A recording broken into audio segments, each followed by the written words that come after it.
Saudi যুবরাজের বিরুদ্ধে ক্ষেপেছে তরুণরা, কিন্তু হঠাৎ কেন তরুণরা ক্ষেপল সৌদি যুবরাজের বিরুদ্ধে?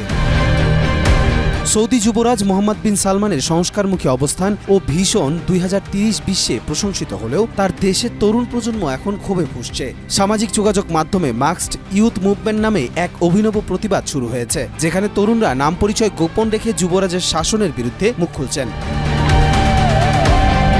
আন্দোলনের অংশ হিসেবে প্রতিবাদকারীরা মুখ ঢেকে এবং কণ্ঠ পরিবর্তন করে ভিডিও প্রকাশ করছেন টিকটক সহ নানা মাধ্যমে। তাদের অভিযোগ, বিন সালমানের নেতৃত্বে নাগরিক স্বাধীনতা হুমকির মুখে পড়েছে। এলএমই সার্টিফাইড বিশ্বসেরা কপারে তৈরি ওয়ালটন কেবলস, যা আপনার স্থাপনাকে রাখবে সব সময় নিরাপদ। যুবরাজের উদ্যোগে সৌদিতে বিলিয়ন ডলারের বিনোদন কর্মকাণ্ড, যেমন কনসার্ট, নাচ গান ও পশ্চিমা ধরনের ইভেন্ট, তাদের মতে ইসলামী সংস্কৃতি ও সৌদি ইতিহাসের পরিপন্থী।